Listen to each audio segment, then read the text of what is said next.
নমস্কাৰ পলিটিক্যাল বাৰ্তাৰ আন এটি অনুষ্ঠানলৈ মই পৰিস্মিতাই আপোনালোক সকলোকে জনাইছো স্বাগতম। আজি আমি আপোনালোকক লৈ যাম চেঙা সমষ্টিলৈ। চেঙা সমষ্টিৰ অসম প্ৰদেশ যুৱ কংগ্ৰেছৰ সাধাৰণ সম্পাদক আনোৱাৰ হুছেইন আজি আমাৰ লগত চৰ্চিত প্ৰাৰ্থী আনোৱাৰ হুছেইন আমাৰ লগত ফোনযোগে সংযুক্ত হৈছে। আপোনাক আমাৰ এই অনুষ্ঠানলৈ স্বাগতম জনাইছো। ধন্যবাদ। আমাৰ প্ৰথম প্ৰশ্ন, আপুনি নিজকে চেঙা সমষ্টিৰ বাবে যোগ্য বুলি ভাবেনে?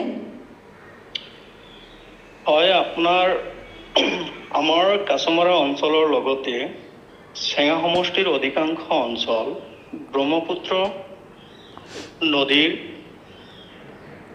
দাঁতিকাষৰীয়া আৰু নদীৰ মাজৰ চৰাঞ্চলৰ হোৱাৰ বাবে আমাৰ ইয়াৰ মানুহৰ জীৱনৰ দুখ দুৰ্দশা আৰু বিভীষিকা সৰুৰে পৰা অতি ওচৰৰ পৰা দেখি আহিছোঁ।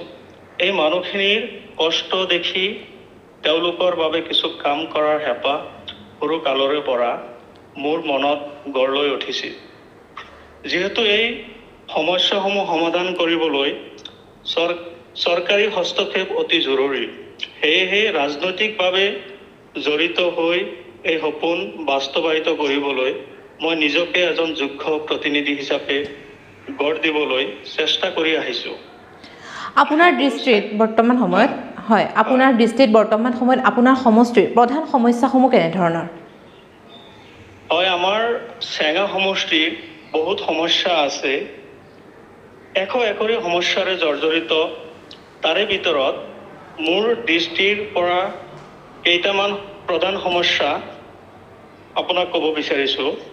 প্ৰথম, গৰাখহনীয়া সমস্যা, যাতায়াতৰ সমস্যা, উপযুক্ত শিক্ষাৰ অভাৱ, উন্নত মানৰ চিকিৎসাৰ অভাৱ, কৃষকসকলৰ বাবে এখন উপযুক্ত বজাৰৰ অভাৱ, চেঙা সমষ্টিৰ চৰ অঞ্চলৰ সাধাৰণ জনতাৰ মাটি মেদি বা নামজাৰিৰ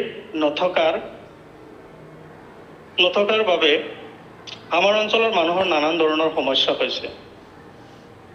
এইকেইটাই মূল সমস্যা। হয়, আৰু অনাগত দিনসমূহত আপুনি কেনেধৰণৰ পৰিকল্পনা লৈছে, নিজকে কেনেধৰণে প্ৰস্তুত কৰিছে যে এই সমস্যাসমূহ সমাধান কৰিম বা অন্যান্য দিশসমূহৰ ওপৰত?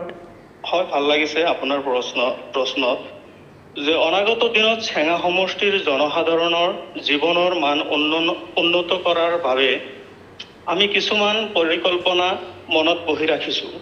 তাৰে ভিতৰত প্ৰথমটো পৰিকল্পনা হ'ল গৰাখহনীয়া আৰু যাতায়াতৰ সমস্যাৰ এটা স্থায়ী সমাধান কৰা। দ্বিতীয়টো পৰিকল্পনা হ'ল চৰকাৰক হেঁচা প্ৰয়োগ কৰি এই সমষ্টিৰ এখন উন্নত মানৰ চিকিৎসালয় স্থাপন কৰা আৰু বিদ্যালয়সমূহৰ আধুনিকৰণ কৰি ছাত্ৰ ছাত্ৰীৰ শৈক্ষিকভাৱে আগবঢ়াই নিয়া।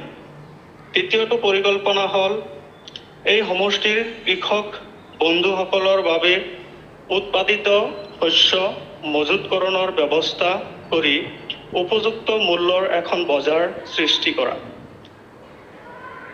চতুৰ্থটো পৰিকল্পনা হ'ল চেঙা সমষ্টিৰ চৰ অঞ্চলৰ সাধাৰণ জনতাৰ মাটি মেদি বা নামজাৰিৰ ক্ষেত্ৰত এই সমস্যাৰ এক স্থায়ী সমাধান কৰা মোৰ জীৱনৰ লক্ষ্য। মুঠৰ ওপৰত এই সমষ্টিৰ জনসাধাৰণৰ সৰ্বাংগীন উন্নয়নৰ সাধন কৰাটো মোৰ জীৱনৰ ইচ্ছা আৰু পৰিকল্পনা।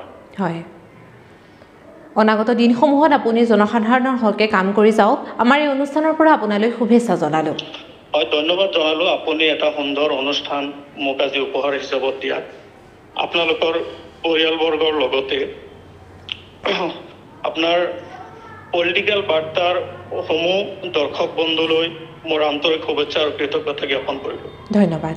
এয়া আছিল চেঙা সমষ্টিৰ পৰা আনোৱাৰ হুছেইনৰ মন্তব্য। এনেধৰণৰ ভিন্ন মন্তব্যলৈ আমি আপোনালোকৰ মাজলৈ আহিম আন এক ভিডিঅ'ৰ জৰিয়তে। গতিকে চাই থাকিব পলিটিক্যাল বাৰ্তা। ভিডিঅ'টো ভাল লাগিলে লাইক কৰিব, কমেণ্ট কৰিব, শ্বেয়াৰ কৰিব। কমেণ্ট বক্সত কিন্তু আপোনালোকৰ যোগ্য প্ৰাৰ্থীজনৰ নাম লিখিবলৈ একেবাৰেই নাপাহৰিব। আমি আছোঁ আপোনালোকৰ লগত। আন এক ভিডিঅ'ত লগ পোৱাৰ প্ৰতিশ্ৰুতিৰে মই পৰিস্মিতাই আজি এই অনুষ্ঠানৰ পৰা বিদায় লৈছোঁ। ধন্যবাদ।